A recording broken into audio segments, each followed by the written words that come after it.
the OMG hour.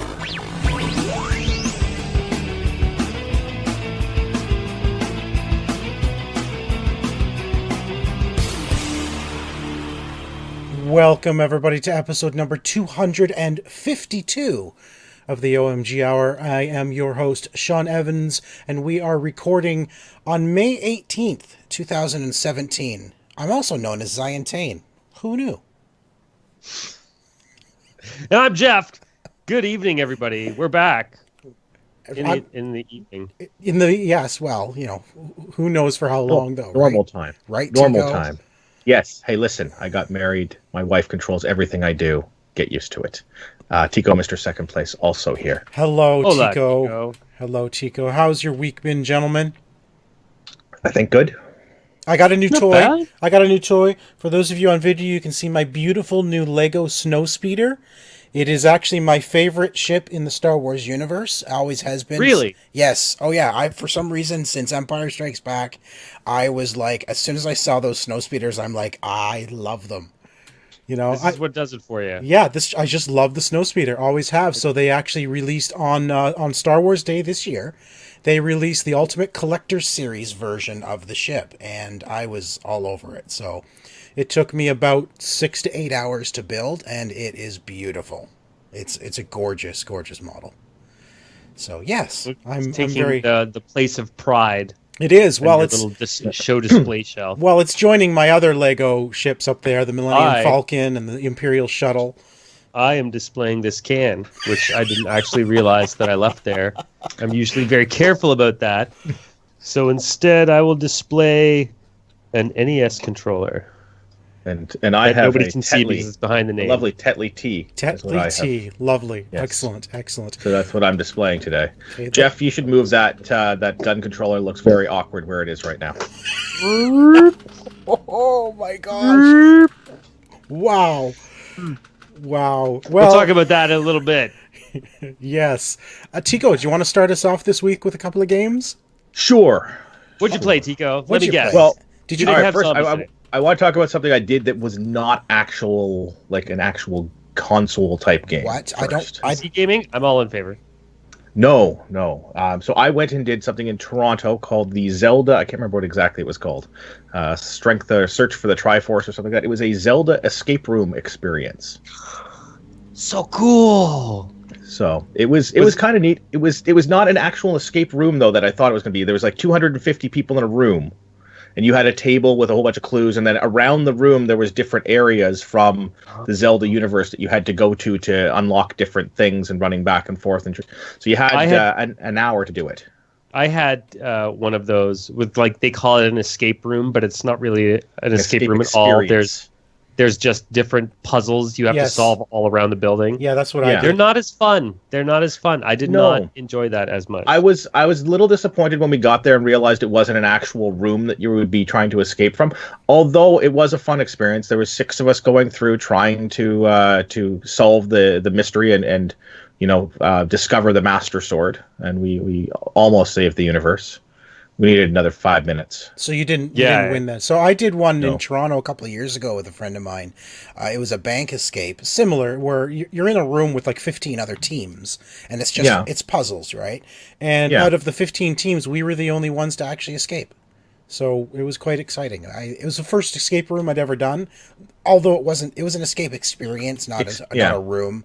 But you know, I'm 1 for 1. I'm 100%. I've escaped every room I've been in, so I'm good.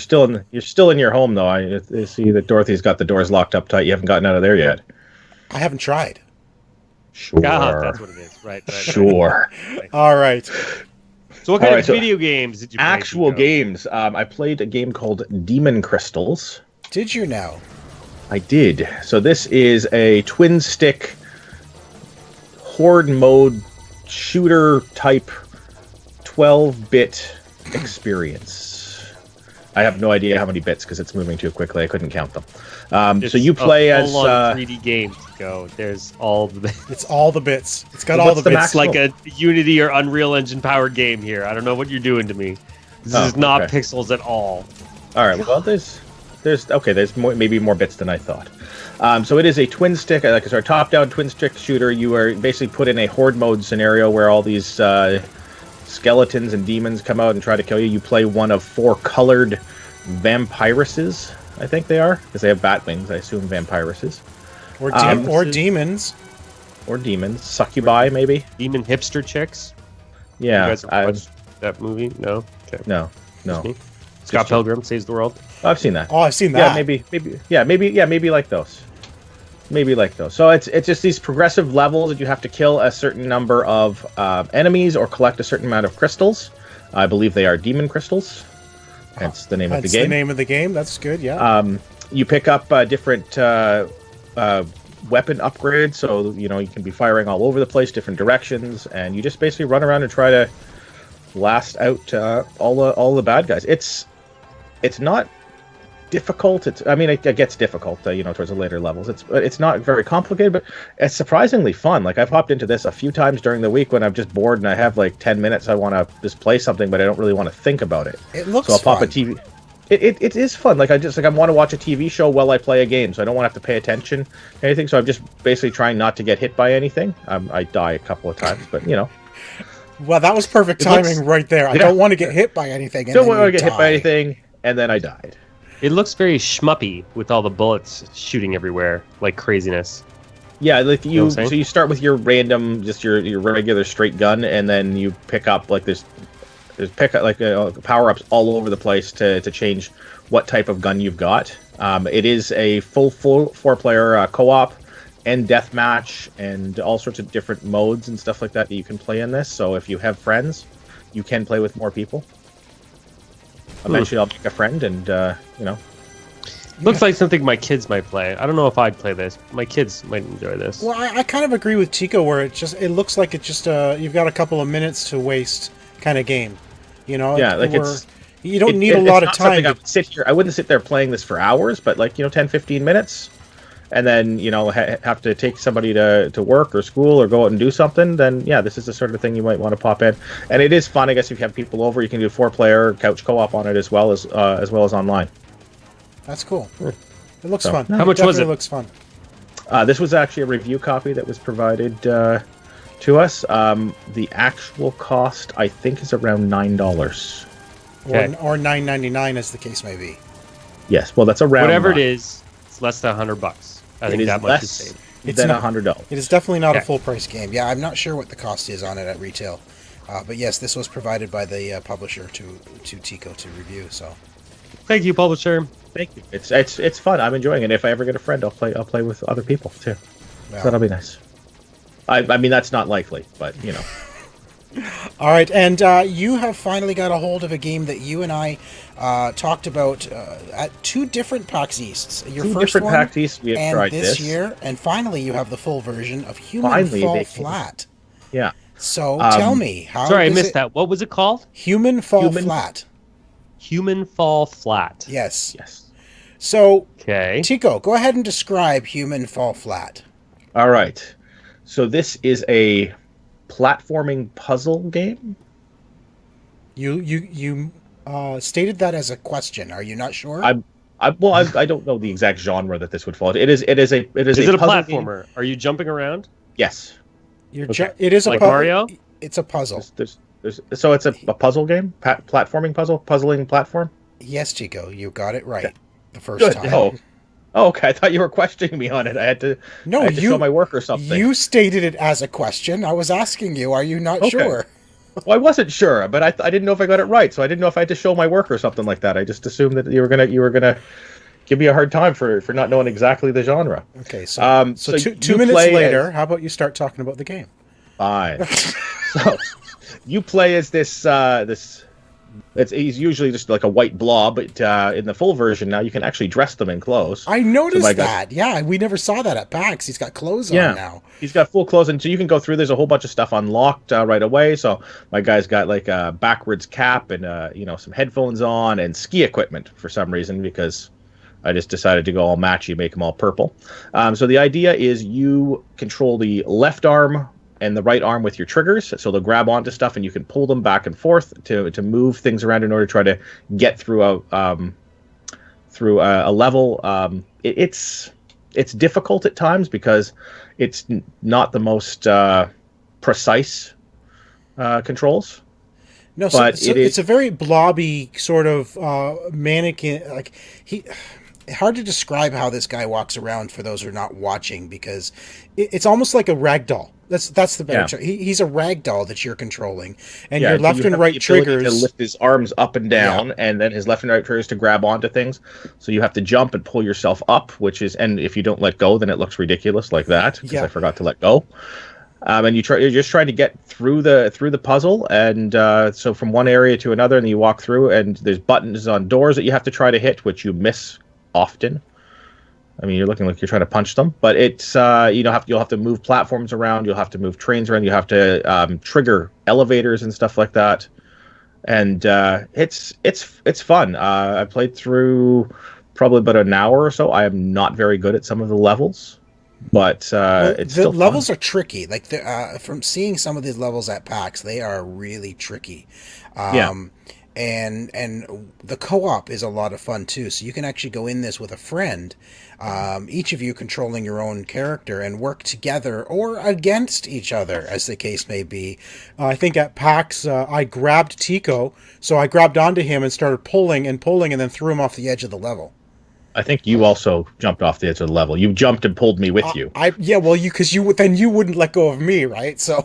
Yeah, but he threw me off, and I held his hand, and we basically plummeted to our deaths together. Yeah, well, see, here's the thing, though. You don't plummet to your death. You basically plummet through the air, and then end up coming from the sky back to the level you were on. Yes, at the beginning of the level that you're on. Yeah. So you want to be careful where you plummet. But the object is basically to move objects around the level to get them into a position where you can climb them or get to where your goal is. The object is to get to the exit of this level, and then you jump off into space, essentially, and end up landing on the next level. Yeah. And then you have yet another whole new puzzle to try to solve. And they are, some of them get super tricky figuring out what do I do. At PAX East, Tycko and I played one where we had to grab this, we had to pull some sticks, big, huge, long lumber sticks out, get them underneath another item, and then grab it, like jump up, grab it, and pull it down. Yeah, as a lever. Yeah, to create a lever to open a door, and then get through it. So there's a lot of tricky stuff. Yeah, and it doesn't tell you, so it doesn't say, pick these things up or do this. You have to sort of figure out, what do I do with these things that I'm provided with? Yeah, exactly. Sometimes it's self-explanatory, sometimes not so much. But fun game. I believe it's on sale at launch for $14.99. I think regular $24.99 Canadian. It's a lot of fun. It is very tricky. It is definitely a puzzle platformer. That's, for all intents and purposes, that's all it is. It is a puzzle. I guessed right. You can't die, but it gets really, really tricky if you just love games that you got to figure out what do I do and how do I do it. That's about it. Yep. Jeff. Yo. You played another new game this week. We both did. Oh, that game. Light bulb attack mode. Oh, Jeff's got a new...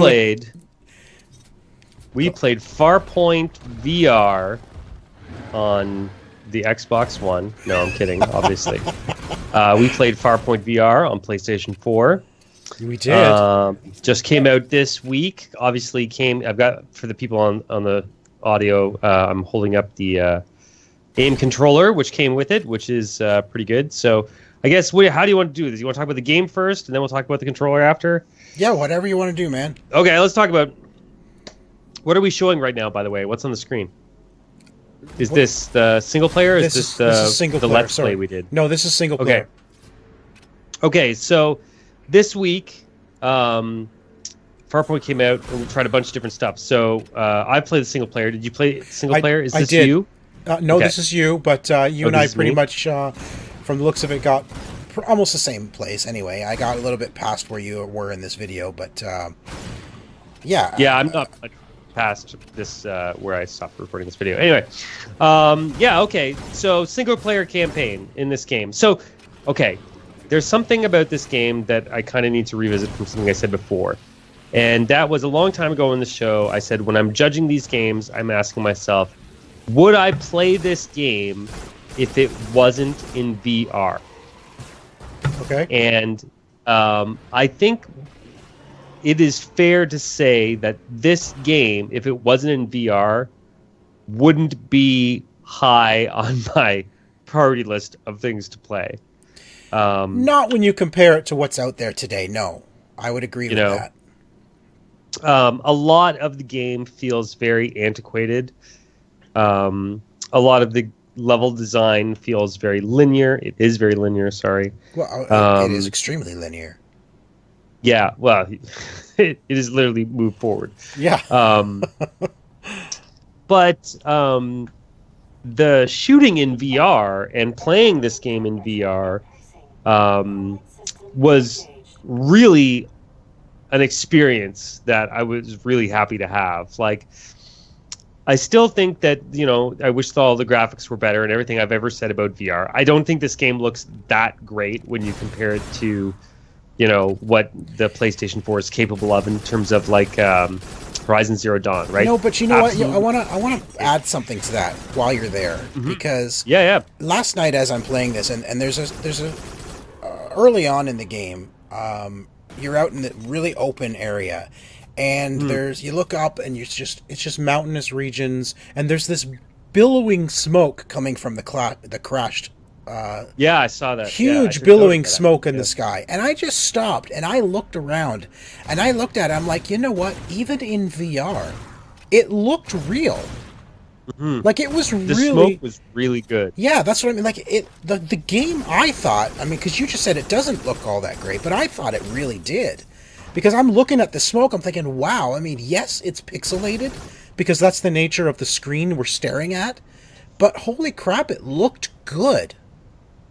The stuff that's far away looks good. I suspect they're using some trickery there to make it look really good. But even up close, I got really, really close up to the characters in the, because there's sequences in the game where you actually recreate something that happened before you got to this area, and you're following the story of these other two scientists that you're searching for.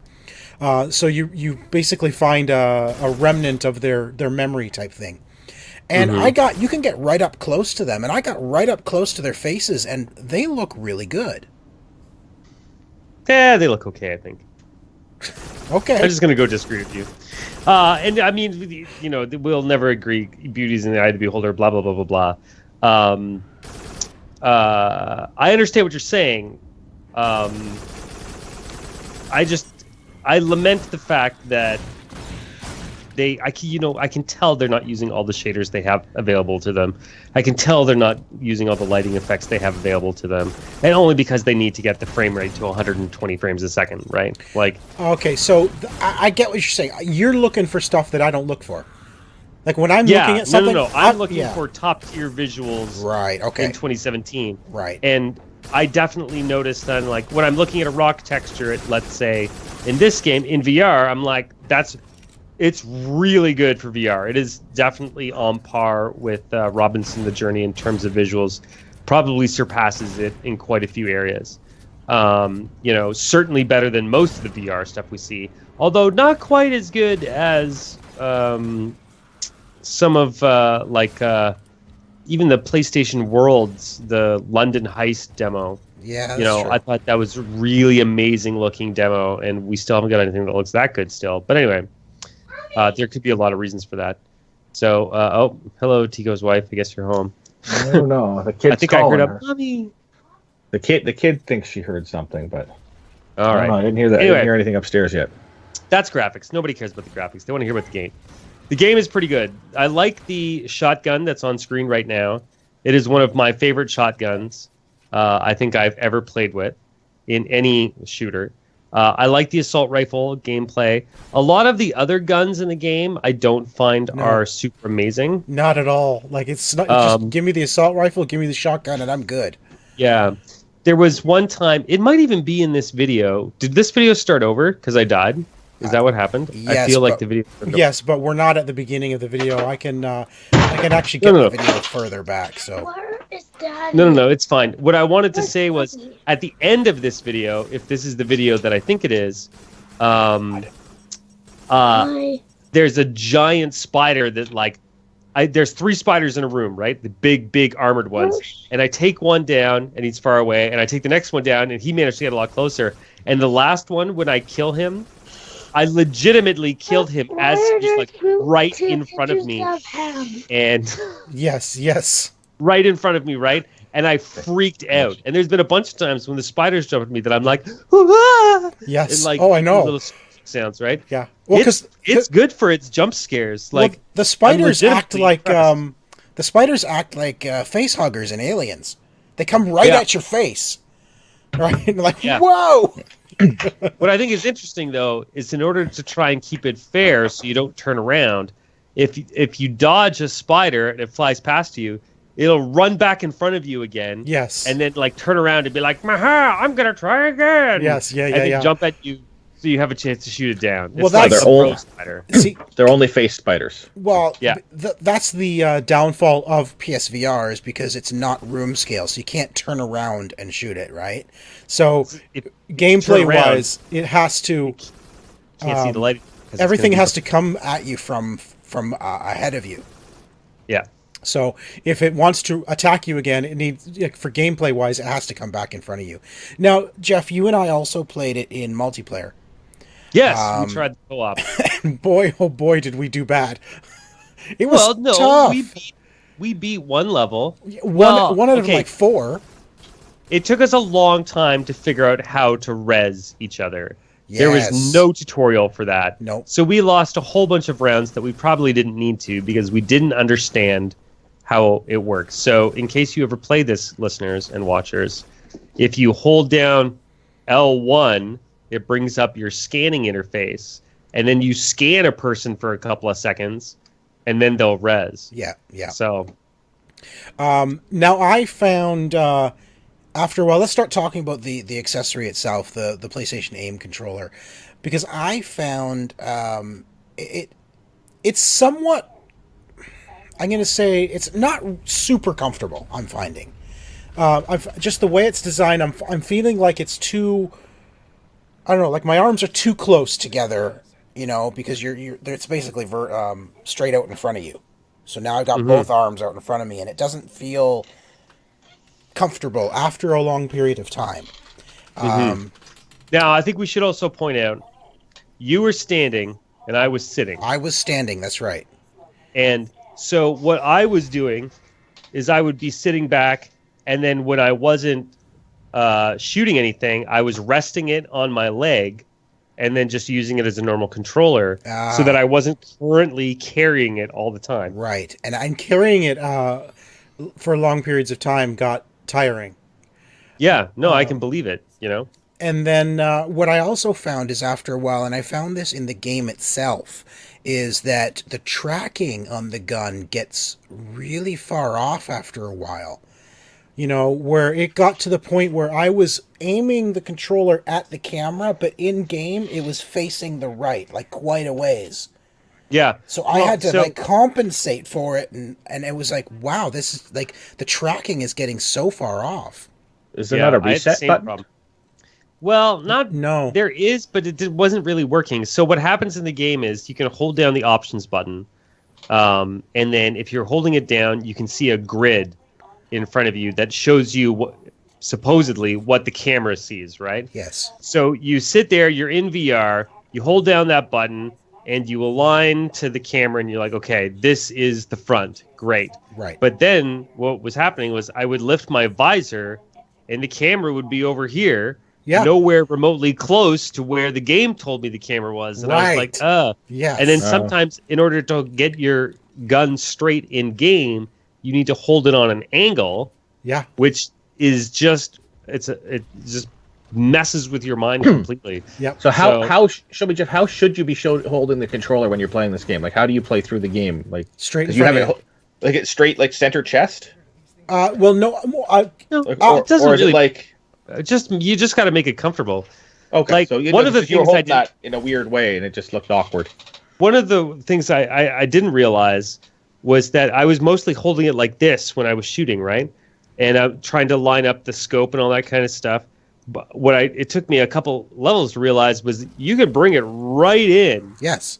It's actually right in here and really get a good view of the scope. Yeah, that's what I do. I was always trying to line it up like this. Also, I noticed I was closing one eye in VR. Me too. Losing all depth perception. Yeah, I was doing that too because by nature, and that's how I was holding. I was holding it up like a real gun, like right up against me, and I was peering down the scope, right? Mm-hmm. And I was finding that, I was closing one eye to peer down the scope, but then of course you lose all 3D. Yeah, like, not to mention any idea of what's happening around you. Yes. So, I keep getting, there's, at the end of this level of the video, that we're watching right now, there's like a part where like tons and tons of little spiders come, and I'm like freaking out. Oh yeah, there's lots of this too. Ah! Yeah. And, like covering my head while just firing the shotgun off. I have to say, Jeff, I did notice as I was watching your video that you provided for the show here, as I was watching it earlier today, I'm like, Jeff, you're really afraid. You like what I'm watching makes me feel like you're actually afraid to move forward. Like, is that what you're kind of feeling when you play the game? Because when I was playing the game, to be honest, I was just going straight through, and when I see the spiders, I go boom, boom, boom, and I just keep going. But it seems like you kind of hang back and you're like peering around the corner. You're kind of, looks like you're anxious to move forward, right? Like I'm being cautious because there's some very large spiders in this game, and I don't have a thing against spiders by any stretch of the imagination. I am their lord, I am their master, and they bend to my will. I'm checking because they're sometimes up there. Not like Tycko. No, I don't. Spider. I don't think I could play this game. Spiders, giant spiders in your face. Yeah, I've found quite a few large spiders now. So, I mean, I don't know if I could say that I was afraid playing it. I'm just very, very cautious, and I don't I don't rush. If I'm getting too many guys near me, I jump and I squeal a little bit. I don't know. It's a stressful game. You guys know that I don't like being scared in my game. So. I hear you. One last thing I want to say. I'm really enjoying the single player. I think I'm really interested in the story, especially of the two scientists you're following. Finding those little story bits and following what happened to them, and kind of. I have a theory. I think I know what happened, but I'm not going to say anything. I want to see if I'm right. But I'm enjoying that story. The beginning of the game I thought was fantastic and made me realize that, so at the beginning of the game, you're actually a pilot of this ship that's going to pick up these scientists that are in the space station and take them home. So it opens up and you're in this massive shuttle, and I'm just looking around and it's space all around you, and you big huge space station, and you're approaching it. And it made me realize that's all I want in my VR games. I want to be in a spaceship. Because there's something about just that feeling like I'm in this cockpit and I can look around everywhere and pilot a ship that is just incredible to me, and I think back to like the Star Wars VR and Eve Valkyrie, that's to me what I love in VR. Yeah. I just love that experience. I hope that they bring VR to Elite Dangerous on PlayStation 4. Oh, yeah. Elite Dangerous is coming to PS4, and there's been no talk of any kind of VR for it, so I have no idea if it's coming at all. Well, millions and millions and millions and millions and 50 Redditors have asked the Frontier Developments, I think they're called, if they're bringing PS4, PSVR to Elite Dangerous on PS4, and they have said that they don't want to commit to anything yet. They're not sure. Blah blah blah. I mean, 120 frames a second. That game does not run well on the Xbox One. The PlayStation 4 is only marginally more powerful than an Xbox One, and you want to get the frame rate all the way to 120. Yeah, that's true. That's probably the there issue may just there, not right? be enough power there, Yeah, I hear you.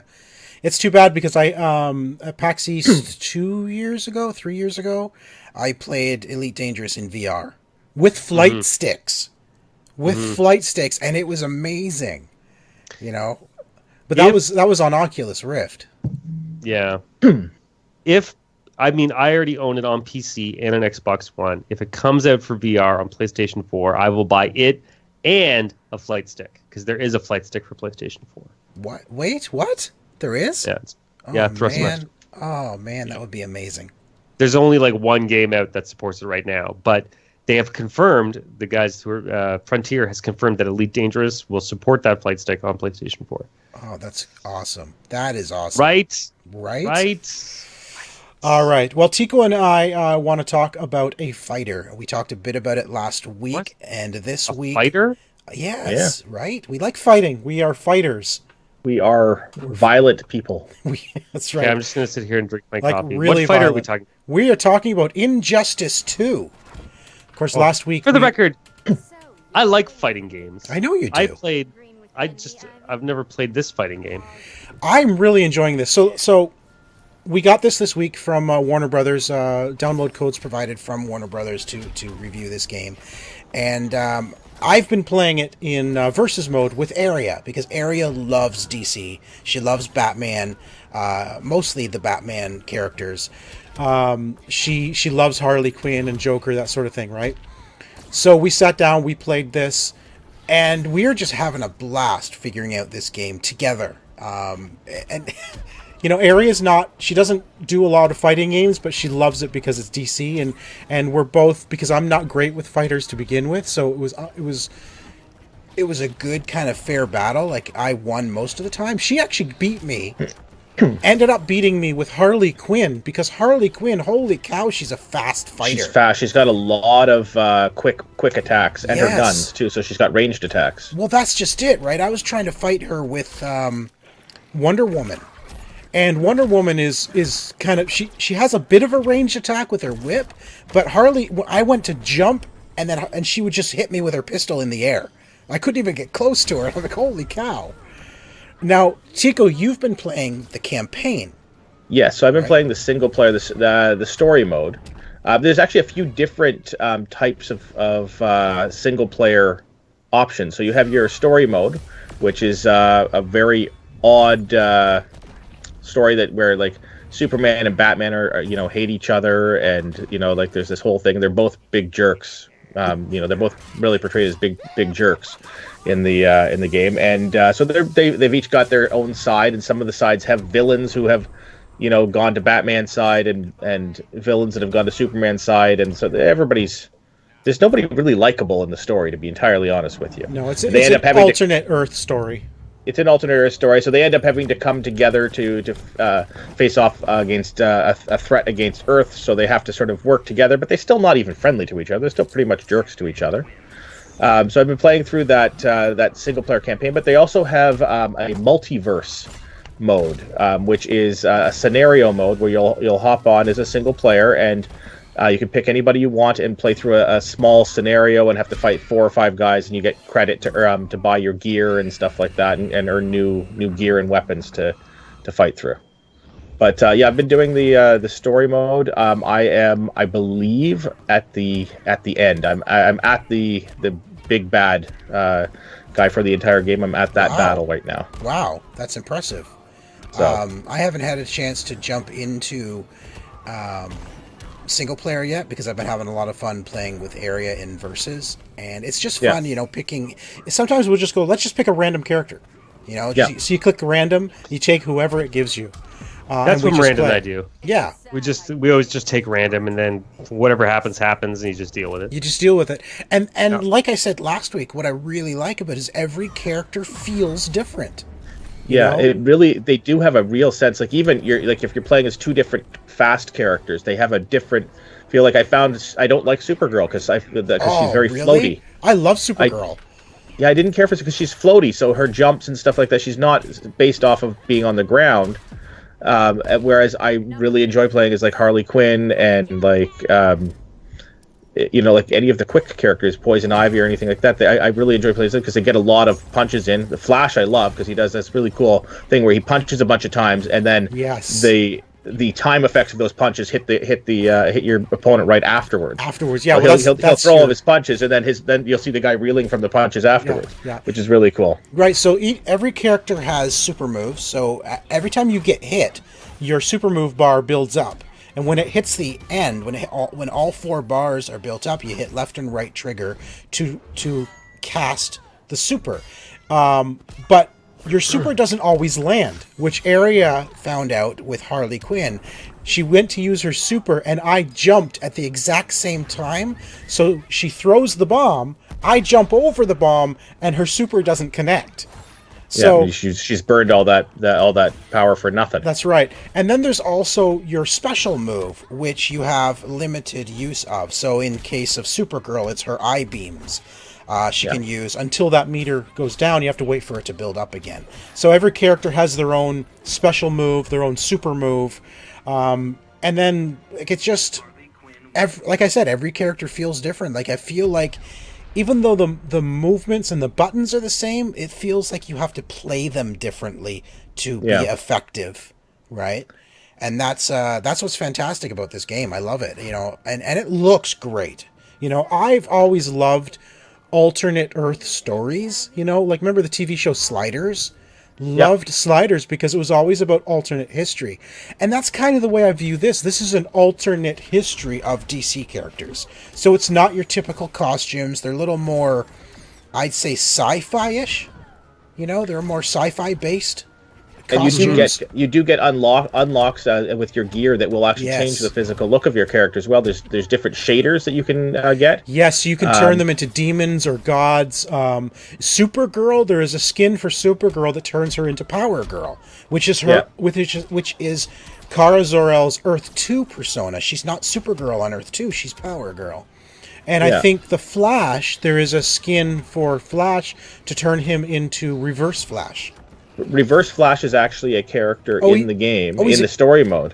But in order to play as Reverse Flash, you have to actually unlock that costume for Flash. For Flash, okay, right. Yeah. So it becomes a skin for Flash, essentially, in multiplayer mode. Yeah. Right? But yes, you can gain gear, which gives your characters better strength, better defense, that sort of thing. So it's got that RPG style going on for it. In a fighter, where you're building up your character to make them stronger, and that's what I kind of like about it, and that'll probably help. Like the gear applies to campaign mode too, does it not? It does, yeah. Right. So if you're having trouble with a particular level in campaign, you need to build up your character, get better gear, and then maybe it'll help you with it. That's what I like about this versus the first one, where if I just couldn't finish a level, well, too bad, it's just too tough for you. I guess you suck. Mm-hmm. Yeah, you can improve your character. Now you have to level your character up to the gear though too. Yes, so there's character level that you need to have in order to be able, like if you want to use Batman's new fancy gauntlets, you need to be level like 20. I have some epic gear that I can't use yet. Yeah. And then there's item sets as well. If you put together a whole proper item set like in Diablo, you get an extra bonus as well. So yeah. It's great. I mean, I think the improvements to Injustice 2 over the first game are phenomenal. And it's beautiful. It's a great. I don't play any fighters really, but I'm really enjoying Injustice. I think it's really well done. Yeah. I think it would be better if it was Marvel because DC is terrible. Oh, well, Marvel's got their fighting game coming out in a month, I think. Let's not do a Marvels versus DC talk because I love them both. Marvel versus Capcom comes out very soon. Oh yeah, I haven't played Marvel vs. Capcom since number 2. DC which was a long time ago on Dreamcast. DC does good TV. Marvel does good movies. I'm just going to leave it at that. DC doesn't do good anything. Anyway. Hey, have you even watched Arrow or The Flash or Legends of Tomorrow or Supergirl? I've watched Supergirl. That show's awful. Don't even. The actress is wonderful. The writing is awful. Dude, you haven't watched the show. I have watched the show. There's a guy who is a thing that I don't know. I've watched like 3 episodes of it. Oh, those were not the good episodes. All the other ones were the better episodes, Jeff. You got to watch the other ones. Oh, okay. Yeah, and Gotham. Great show. All right. Dude. Plus, Batman is so lame. So is Superman. God. It's not Batman. It's Gotham. I said Gotham, not Batman. Yeah, no, I'm just saying, in general, Batman is super lame. I also haven't watched any of the Batman movies because they're dumb. Oh my gosh. Where are we going with You know this? what was the good one? The one with Arnold Schwarzenegger? That was the good one.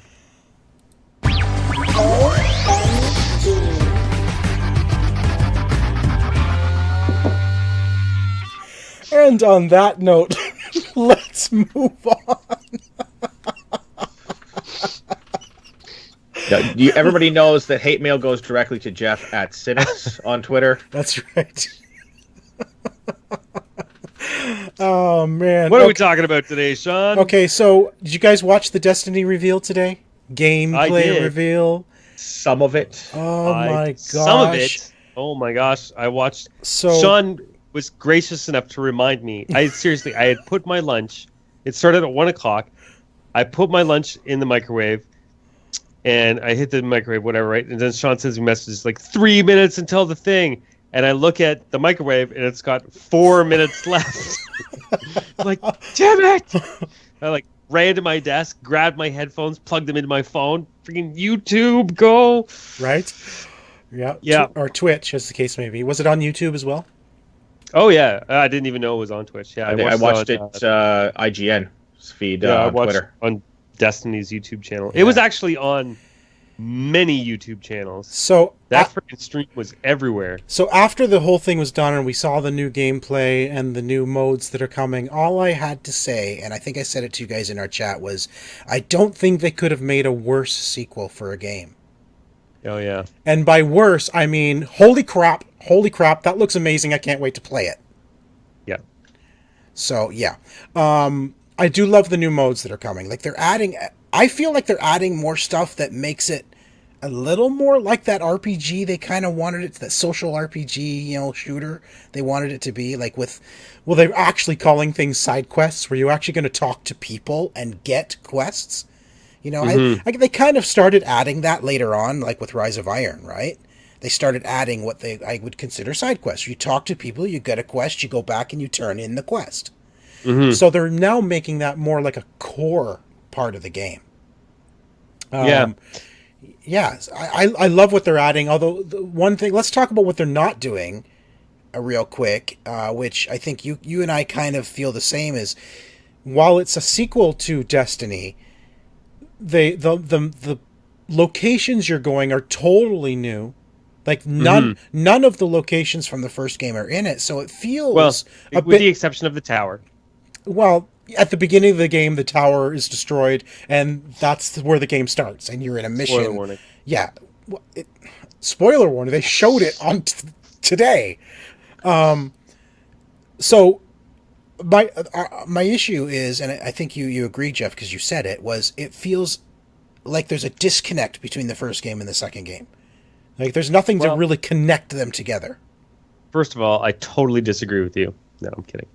Totally disagree with his own statement. So what I had said was in the chat was that it would have been nice to have some kind of place on Earth that we could go back and revisit and see the changes, or on Mars or Mercury or the Moon or something like that. Some place where we could, have just an updated version of an old area. Yes. I thought would be a nice thing to have some sort of, hook back into the old game. But I mean, in a way, they start out with that, with the tower. And then the European exclusion zone, which is the new Earth area, is actually in Destiny 1, that tile set or whatever. Oh, yeah, that right there. That's the Earth. There's a Destiny PvP map that's set in Europe, which looks very much like what we're seeing on the screen right now. Yeah. Okay. So one of the things in the new maps is it feels like you're actually in an old city, an old Earth city. I'm like, wow, that to me that's way different, than what we've seen before. Like we've seen something like that on Venus, right? But this feels like I'm in a European city here. After the ruins of whatever's happened to the Earth, and wow, okay, now it's kind of cool. I've never seen anything like that in Destiny, and it does feel like they've, they put a lot of work. I think it looks a lot more real now than even Destiny 1. Yeah, even from these images. And I think a big thing of that, again, if you've ever played Destiny on the 360 and then on the Xbox One or PS3 and then on the PS4, they looked almost identical. Like, loading times were a lot longer on the last generation, but graphics-wise, those games were near identical. Right. Yeah. And now with the expanded power, and they don't have to support those old platforms. Mm-hmm. That's right. They can really push it forward a little bit. But at the same time, I think it's really important to keep in mind that graphics have never been Bungie's strong point. There was never an amazing looking Halo game ever. Yeah. Maybe Halo 1 when it was first announced for its time looked amazing, but Halo 2 was just okay looking. Halo 3 was just okay looking. Reach was just okay looking. None of them looked great compared to everything else that was on the market at the time. So we've already talked about what they call the European Dead Zone. That's the Earth location. Then there's 4 new locations. There's the European Dead Zone on Earth. There's Titan, which is one of Saturn's moons. And the interesting thing about Titan, it's Jupiter's moon, isn't it? Titan? No, it's one of Saturn. My Spacius mixed up. It's Saturn's moon. Well, according to the documentation from Bungie, anyway. Okay. That's where Commander Zavala is. There's no land on Titan.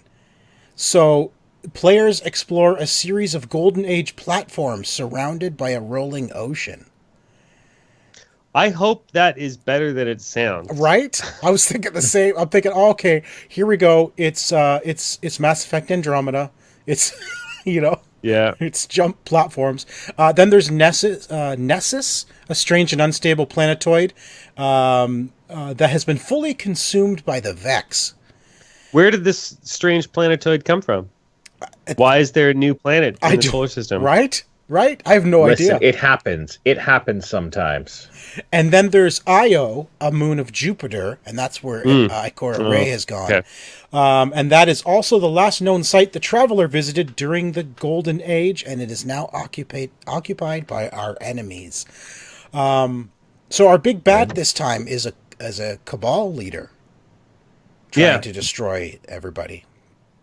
Now, one thing they explained today that I did, maybe they explained it earlier, but I didn't get it, was that the fact is at the beginning of the game, all of the Guardians die.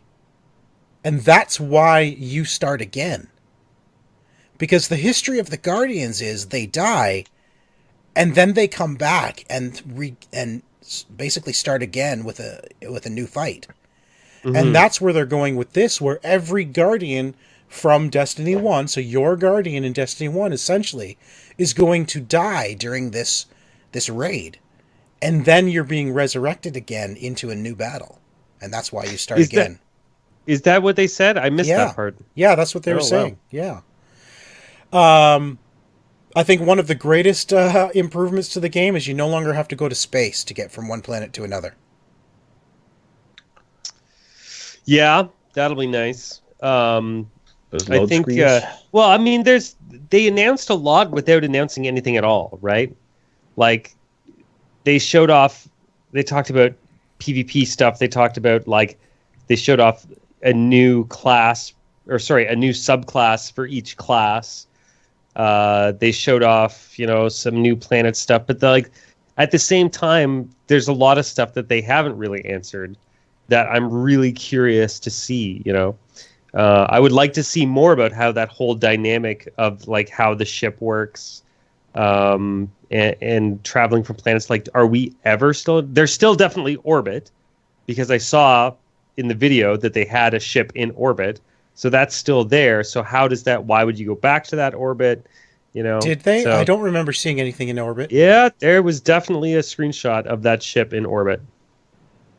I saw. We can go back and look through the thing. I saw a ship right now. flying to a planet. After you selected the planet, then it showed your ship essentially flying to the planet. Oh. But I didn't see one sitting there in orbit. But there was the one sitting there in orbit. It was there. Anyway, my point is that the important thing to keep in mind is that this is their big reveal. Yes. Getting ahead of E3, which I'm sure they're going to announce even more stuff. And then after that, they've got Gamescom, and then they can announce even more stuff. And that's going to be like, those are the 3 big reveals between now and probably the beta in the summer, and then the game releasing in early September. So, which I've booked that day off, by the way. So please join me in booking that day off. In September? The launch day? Yeah, okay. It's a Friday this year, apparently. Oh, so. Even better. Okay, easy. No problem. Real quick, they've added new things called Lost Sectors, things called Adventures, and public events will now be listed on the map, telling you where it's going to happen and when. So that's brilliant, because it never made any sense before, because all anybody did was download the friggin' app or go to the website and look to see when it was, because we've got this quest that we need to do these public events. So when is it? Where is it? Oh, there it is. Let's go. Yeah, put it on the freaking map. Why didn't the game didn't even have a map, for crying out loud? That's right. So I'm looking forward to it. I love what they've added. They've added clans. I'm not sure. I mean, clans isn't really something I've ever gotten into, but they said there's going to be advantages to being in a clan. So I'm not quite sure what those advantages are. Yeah, I think what I'm going to do is I'm going to go find some really big, annoying clan, like an IGN or a Reddit or something like that. And just be like, yeah, IGN, I love everything about your website. Can I join your clan? Yeah, you can join our clan. Because they're going to have like one of the biggest clans, right? And then I'll get all the benefits. And that's my plan. And I'm going to just get all the stuff. That's your plan for the clan. That's my plan. Jeff has a clan plan. I think another interesting thing, though, for me is that they're bringing Destiny to Battle.net, or what is now the Blizzard launcher. Yes, and PC, obviously. Yeah. And obviously in PC, but they're not bringing it to Steam. They're not bringing it to any other store. It's not physical. It's going to be just like every Blizzard game. It's only going to be available in Battle.net, which is good for them, right? I mean, I was always excited about the possibilities of Blizzard and Bungie working together, because the type of thing that Destiny is, they could draw a lot of experience from this company that does only online games, right? Yes. So it's good, and now it's happening, and I own like every game in that Blizzard launcher. So yeah, right. So now your Blizzard launcher will be complete. Maybe I'll try Destiny on PC. You never know. No, not as my primary. Oh, okay, good. Okay, all right. I'm still gonna play PlayStation. Carpal tunnel. I can't do too much. All right. Anything you want to say about Destiny? Or are we good? You know what? I don't. It was a great reveal. Everybody should go watch it. There's tons of stuff. That video, all the trailers have so much information. I saw a Guardian put up like a half wall to hide behind. There's all sorts of hidden stuff in that video. I'm just really excited. We should move on, I guess. Yeah, yes. That's fine. We can. We got a few things we can talk about. How's Dreadnought doing on PS4? I know you haven't really talked about it. You've been playing it on PS4. Have you talked about it much? I have been playing a lot of Dreadnought on PS4, and I have been wary of talking about it because I've been sort of waiting for them to patch it. It's in closed beta right now. You need an invite to get in.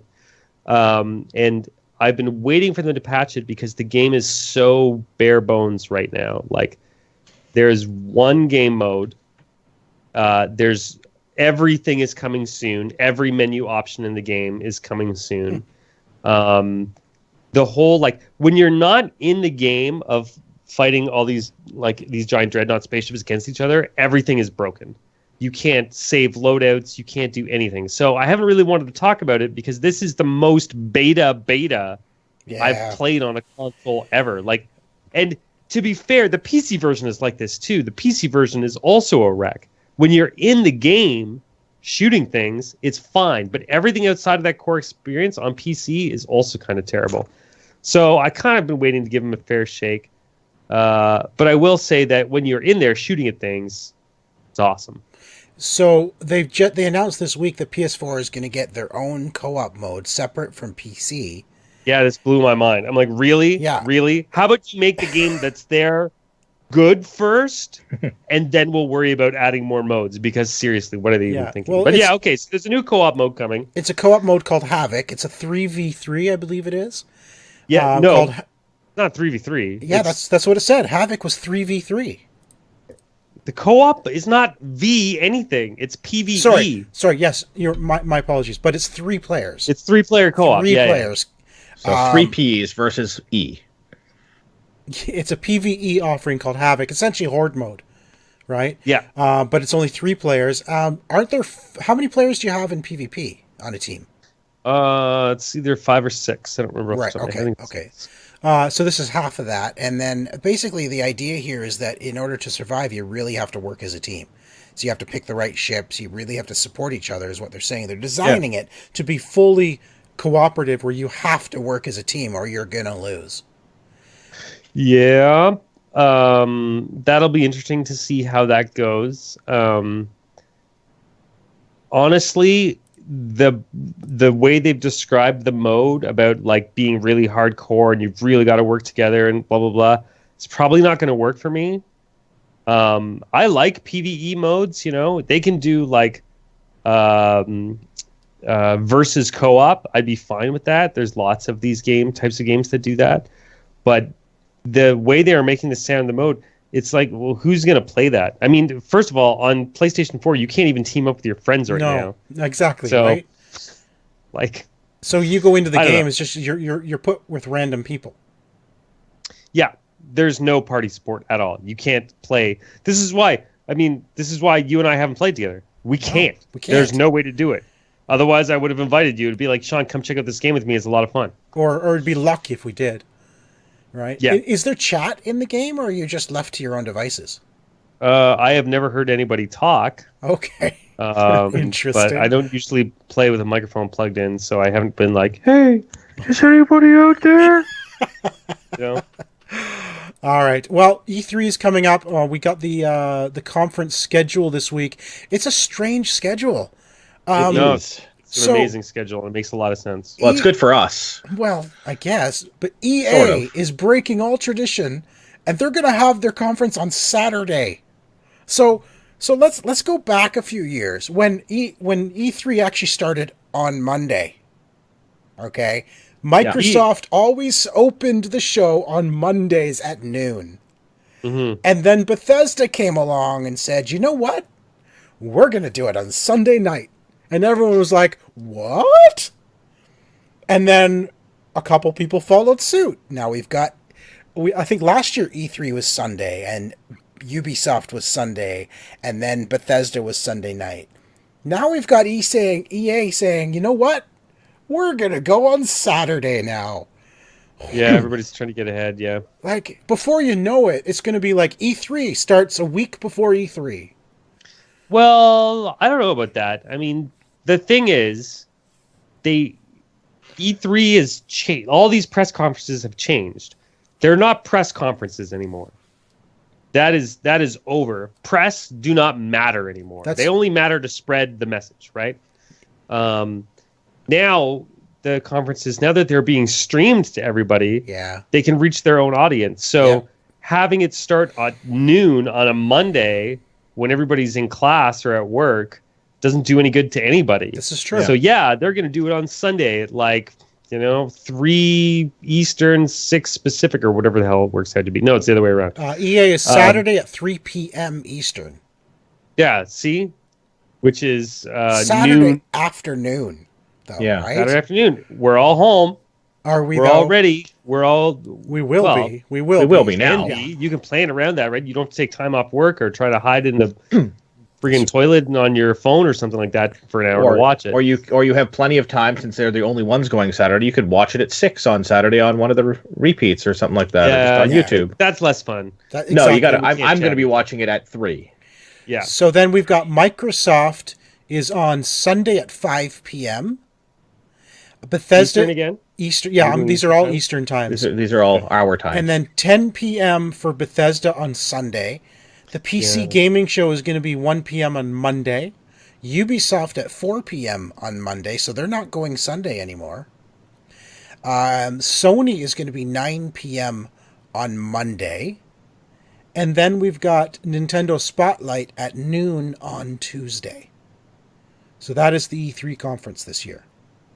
Yeah. So really, I'm working from home on Monday just so I can watch Ubisoft at 4. Right. Yeah. And real quick, because we're pretty much at our hour mark, I know obviously there's going to be a few announcements, but we've heard a few things from Ubisoft this week. Far Cry 5 has been announced. The Crew 2 has been announced.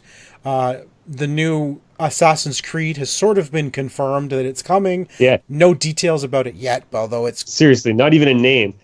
It's just... Yeah. There's Assassin's Creed is coming. Yeah, That's Assassin's Creed Origins is the rumored name, and it takes place in ancient Egypt and is actually a prequel.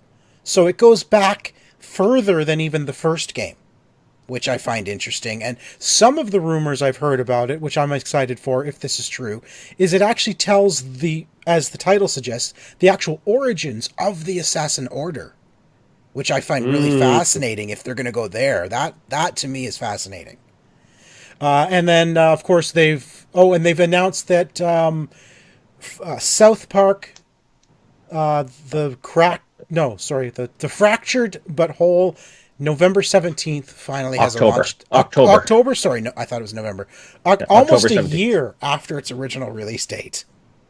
Yeah. So it's finally coming. So, we're going to see a lot of big things at Ubisoft. I'm excited. Ubisoft is always my favorite show, because they have more games that I'm excited for. Yeah, it's a lot of stuff we play. It is. Far Cry 5, though. Jeff, can we hope that they get the multiplayer right this time? Man, if they get co-op right in that game, I don't know. I feel like I say this every year about Ubisoft. Like, they just get it right. Get it right. Far Cry 3. If they just get it right, Far Cry 4. If they just get it right, Ghost Recon. If they just get it right, like, come on, man. Right? Just get it right. Come on, Ubisoft. Far Cry 4 was so close. Just and listen to us. And then what did they do with Far Cry Wildlands or whatever the hell it was? Primal. Cut it out completely. It's like, no, wrong way. Oh, Far Cry Primal. Yeah, no Primal, co-op whatsoever. Yeah. Just, you know what, Ubisoft? Jeff and I, bring us in. Let us play co-op, and we'll tell you what's wrong. I want to come too. Shh. You don't have to listen to me or do anything that I say. I just want to come too. I want to be included. Two-player co-op, Tycko. I want to be included. I don't want to be left out all the time. Shh, Tycko. I'm covering you up on screen. Can you see that? Wrong side. Not on my side, it isn't. Anyway, yes, Ubisoft, bring us in. Let us play. We'll tell you how to make it the best co-op experience ever. It's probably way too late for that. I don't care. Just bring us in anyway. Anyway, gentlemen, I think we're going to wrap it up right here. This has been episode number 252 of the OMG Hour. Whose turn is it to start us off? Mine, I think. I assume. Place. Yeah, that's me. That's my stuff. Is that you? That's yeah. So I'm Tycko, Mr. Second Place on Twitter. You can follow me there at Mr. Second Place. It's a nice place to go sometimes to follow stuff. I think I'm frustrating Jeff, which is why I keep talking. No? Okay. Then you can also follow... I'm sorry, I tuned out. How many bits? How many bits is your Twitter channel there, Tycko? I try to keep it in the 12 to 16 range, but occasionally it slips past that. Stuff falls from other Twitters. And, you got to sweep them out every once in a while. You can follow, you can find the show notes on Twitter. No, not on Twitter. You can just find the show notes at omgnexus.com. I am Zion Tane. That is Xiantayyne. If you like our show, then give us a like, subscribe, comment, and share us with your friends. And I'm Jeff. Instead of following me on Twitter, I just want to say that in Farpoint, if you point the gun at your head and pull the trigger, you die. For real? Did you know that? Yeah, you can totally just kill yourself in Farpoint. You can follow me on Twitter anyway, at Cynics, SINNIX. And of course, you can follow this show on Twitter at the OMG Hour. It's official. You can commit virtual suicide. You can also virtually shoot yourself in the foot because you can see your feet. My goodness. All right. We'll be back again next week. Take care, guys. Good night, everybody.